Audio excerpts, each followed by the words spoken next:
Hello, my fellow Americans and international friends, and welcome back into the Cal Report.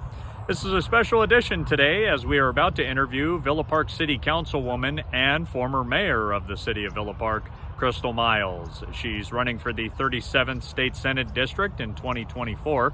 The 37th State Senate District in the state of California is massive as it stretches all the way from Fullerton in the north to Laguna Niguel in the south.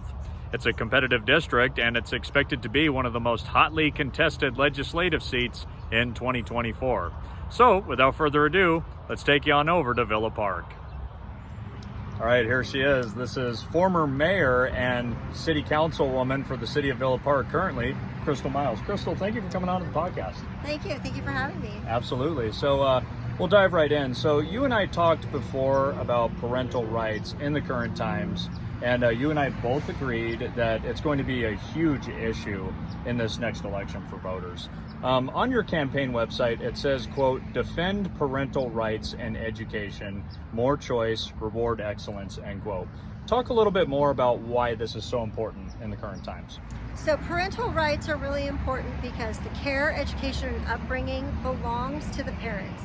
Nobody owns your children except for you. I know this has been a common theme in some of the local school board meetings where apparently parents don't own their kids. Although I've never seen anybody other than my husband's name on the birth certificate. So yes, I do own my children. Parental rights is something that I believe some of the progressives are really trying to destroy and take away, and they're trying to put a wedge between parents and their children because, in my opinion, by putting a wedge and breaking the trust between parents and children, you're going to destroy the family unit, and the family unit is the heartbeat of the communities, and when you don't have those family units in the communities, you break down the community. School choice is another one. Those dollars have to follow the kid.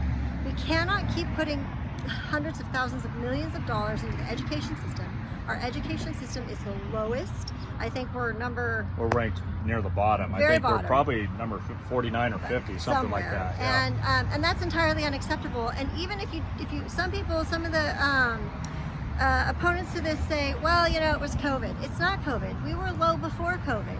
We are putting way too much money, and there's too many pockets that it's getting into. The unions are unfortunately dictating a lot of what's going to happen, and instead of letting the parents decide, letting, if it's homeschool, charter school, public school, private school, make it a good, healthy competition. That's how you're going to get excellence. Our kids deserve more. Our kids deserve better.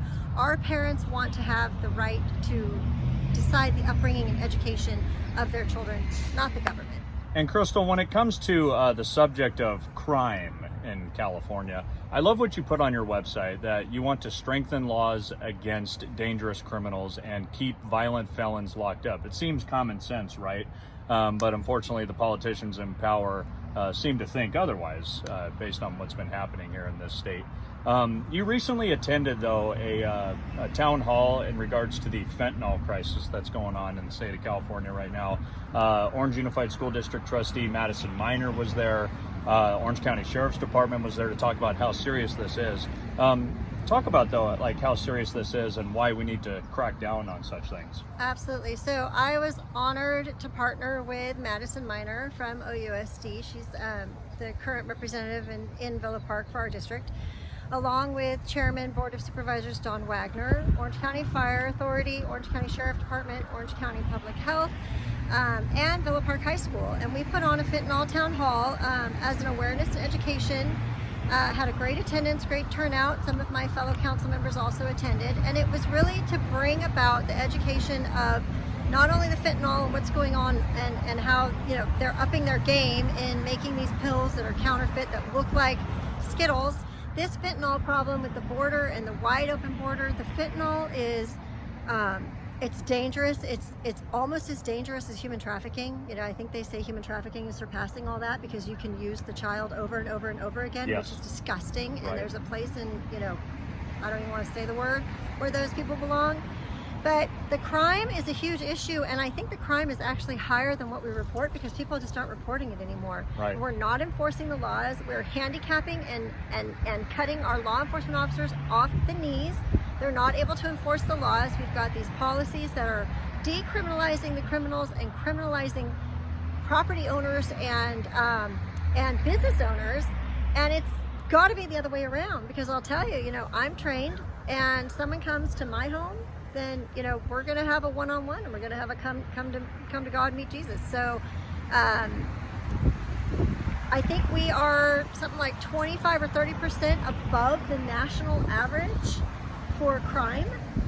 That's entirely unacceptable. It's crazy. And when I was mayor in 21, I passed a resolution that we were a law enforcement friendly city, and it got distributed to the local cities, whether you were a municipal public service law enforcement, or whether you were contract with sheriff like we are, and said, hey, you guys come to our city. This is when law enforcement officers were getting ambushed. Come to our city, come write your reports, go to our restaurants, use our city hall. And I tell you, it was one of the most proud things I've done, is making sure they knew that Villa Park is a law enforcement friendly city. And we welcome law enforcement of all kinds, their family, their friends, veterans as well. A lot of people, not just in California, Crystal, but around the whole country, are saying that inflation is the number one issue for them in this next election, as a lot of families obviously are struggling to make it by right now. I know you support no tax increases, love that. You want to repeal the gas tax hike, love that. But I also want to talk about Prop 13 for a minute. Now, this was something, for people that don't know, this was something that was created by a guy named Howard Jarvis way back in 1978 in order to protect California homeowners from spending too much money on property taxes. And the state of California continues to chip away at eliminating Prop 13. The latest way was voters voting yes on Proposition 19. Now, a lot of people didn't know this until it passed, but Proposition 19 eliminates a parent's ability to leave their children or grandchildren their Prop 13 taxes and tax base. Nearly all property will be reassessed at its current fair market value, with limited exceptions. Now, those limited exceptions include things like the child would have to move into the property and make it their primary residence within 1 year of the transfer, and the property is worth less than the total amount of the property's base year value plus $1 million. We know that with Prop 13 still in place, there's limitations on reassessment, with the increase being capped at 2% per year. But it's still important to keep in mind that they want to eliminate this completely. What are your thoughts on all this? Prop 13 is there to protect the homeowners. And on the subject of homeowning, people can't afford to live here anymore. Exactly.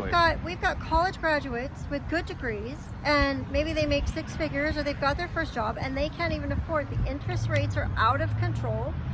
A lot of the zoning issues, the regulations that are put on areas, cities, that lack of local control, they are causing people to move. My paycheck is not going as far as it used to. Exactly. I can't buy what I need to buy with the same amount of money.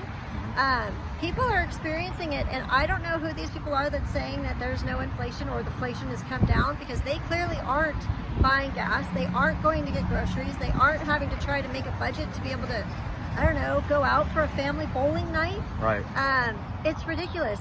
Prop 13 is important. We need to protect that. Prop 19 is, like you said, it's a way for them, again, to try to get control. Yep. They want more taxes. We need to stop with all that. Let's audit everything. And on the topic of homelessness, we put something, I saw the figure last night, but we are top of the list in homelessness because we are a sanctuary state, because we allow open and free trade of needles and drugs, and this. My sister, unfortunately, had years and years and years of battling drug addiction. Her mental health deteriorated because of it. The drugs actually physically, chemically alter the brain. And you can say no, and you can say stop, and that is not inhumane. Actually, it sets boundaries and it allows people to understand that you can't do this anymore. This is unacceptable. You need to either get clean, we need to provide them with the mental health, but one begets the other. So we can start fixing the homelessness issue if we stop catering to the people that want to do their drugs. Right. And then, people say, well, we don't want them to get hepatitis, so we give them clean needles. I got news for you. They probably already have hepatitis. So the whole concept of enabling with the drugs and the needles is, again, entirely unacceptable. our businesses are leaving, people are leaving. You can't even, there's some areas people don't even want to go. I've been up to Sacramento several times during my campaign to go meet with lobbyists or whatnot. I have to zigzag across the street because I'm worried somebody's going to fling some feces at me. Right. Now we need to take care of these people, especially vets. Veterans have a very soft spot in my heart. There's a lot of services that I think aren't made aware of. But you need to get these people help, and you've got some options. You either get clean or you go to jail. Right. Open up some mental health institutions. We need to stop lining the pockets of these people that say that they're going to help all the homeless. They get rich. Yeah. They're not helping. It needs to be a performance-based industry. As soon as you are able to demonstrate that you have, transitioned these individuals back into a productive member of society on their own, then you get paid. Right. So yeah, Prop 13 is extremely important. They're still eating away at this. They're going to find every single way, and they design these ballot initiatives to try and do like a double negative. It's really confusing. All right, how can we help the campaign?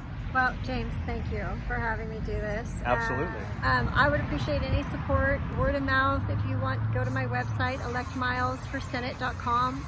I have a place you can put your name. I have a big Moms for Miles, so a lot of the moms that are recognizing the importance of the parents' rights can sign up and register for that. We'll have different events and of course, donation. I'm doing really well with the campaign. I'm got a grassroots thing going on. I have not borrowed any money. I've not loaned myself any money.